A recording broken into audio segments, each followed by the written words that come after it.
Monsieur l'administrateur du territoire représentant le gouverneur du Sankourou, messieurs et mesdames membres du Conseil provincial de sécurité, monsieur le médecin-chef, le médecin inspecteur provincial, monsieur le chef de la division provinciale de la santé,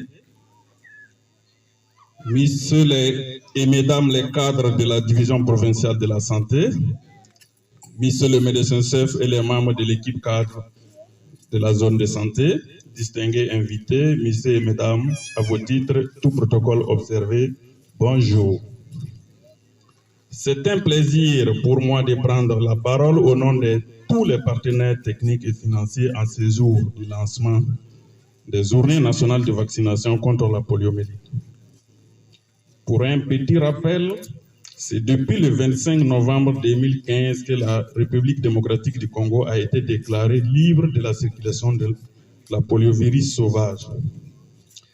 Et la région africaine a été certifiée exempte du poliovirus sauvage depuis le 25 août 2020. Ces résultats ont été obtenus en général grâce à l'engagement de tous et en particulier de celui ou celle des autres autorités du pays et des provinces. C'est pourquoi j'adresse mes vives félicitations aux premières autorités de la province du Sankourou et à l'ensemble des acteurs intervenant dans la lutte contre la poliomyélite qui ne ménagent aucun effort dans la lutte contre cette maladie invalidante pour nos enfants.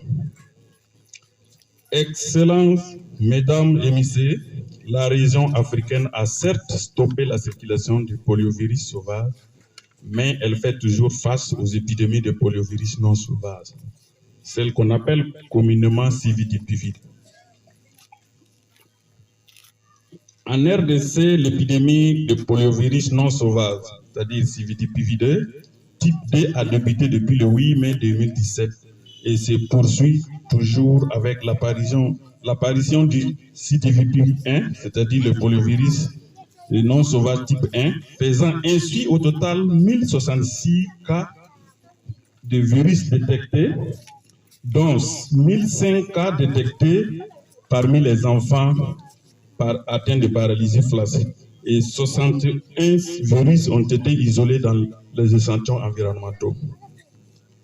En d'autres termes, ces épidémies ont déjà été la cause de la paralysie de 1005 enfants depuis le début. Et le virus a été retrouvé aussi dans 65 échantillons environnementaux. En plus de la circulation du virus type 2, il y a celle du virus type 1 qui a été confirmée dans certaines provinces, notamment le Haut-Lomami, Haut-Katanga, Tanganyika et Bas-Zouélé. Et quand on revoit les dernières années, depuis 2021, il y a eu 30 cas de virus qui ont été détectés courant l'année, dont 28 parmi les cas de PFA et 3 dans les échantillons environnementaux. En 2022, c'est 388 cas de virus, poliovirus non sauvages qui ont été détectés et les 377 issus des cas de paralysie flasque aiguë et 11 cas issus des échantillons environnementaux. La circulation de poliovirus de type 1, type 2 et type 3, ainsi qu'une exportation dans les pays suivants. Congo-Brazzaville, République Centrafrique, le Burundi, Botswana, en Zambie. Et la RDC seule a notifié plus de 50% de tous les cas de virus de la région africaine en 2022. Étant mise à jour et face à la persistance de la circulation du poliovirus dont les épicentres actuels sont les Kasaï, Kinshasa, Équateur, Haut-Lomami, Haut-Katanga, Tanganyika, etc., dans beaucoup de provinces. Face à cette persistance des épidémies, le pays a décidé d'organiser une série de ripostes vaccinales en plusieurs passages avec l'appui de ses partenaires de l'Initiative mondiale pour l'éradication de la polio. Cette campagne de vaccination se déroule du 28 au 31 mars pour ce premier passage.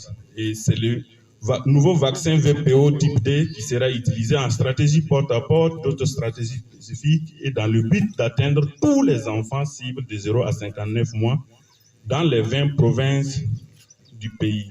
Je signale que Et 6 autres provinces organiseront la campagne aussi au même moment, mais avec un autre type de vaccin polio. Et le pays compte atteindre une cible de 19 643 410 enfants pour cette campagne dans les 20 provinces. Et la qualité de la riposte reste une préoccupation du pays avec toutes ses parties prenantes. Au moins 567 166 enfants de 0 à 59 mois pour ce passage, et tous ces enfants sont répartis dans les 248 aires de santé que compte la province. Tout enfant se retrouvant présent dans la province est également compté et concerné, quel que soit son statut vaccinal. Excellence, Monsieur le représentant du gouverneur de la province de Tanguru, distingués invités, les partenaires de l'initiative mondiale pour l'éradication de la polio réaffirment leur engagement à accompagner le gouvernement congolais dans tous ces processus pour la meilleure santé de nos enfants sans discrimination quelconque permettant d'atteindre les enfants cibles. Les différents intrants aux moyens apportés. Nous pouvons citer les vaccins, les nouveaux vaccins que la province a reçus, les ressources matérielles, la logistique et les finances, et même les ressources additionnelles humaines, internationales et même nationales. Les leaders communautaires, leaders religieux, les leaders des associations féminines, les leaders des associations des jeunes à s'impliquer et s'engager en faveur de la vaccination en vue d'une adhésion massive de la population de nos communautés respectives aux activités de vaccination en général et ces ENV contre la polio en particulier. Vacciner, c'est aimer, vacciner, c'est protéger. Que vive la solidarité RDC et partenaire de l'initiative mondiale pour l'éradication de la polio. Je vous remercie.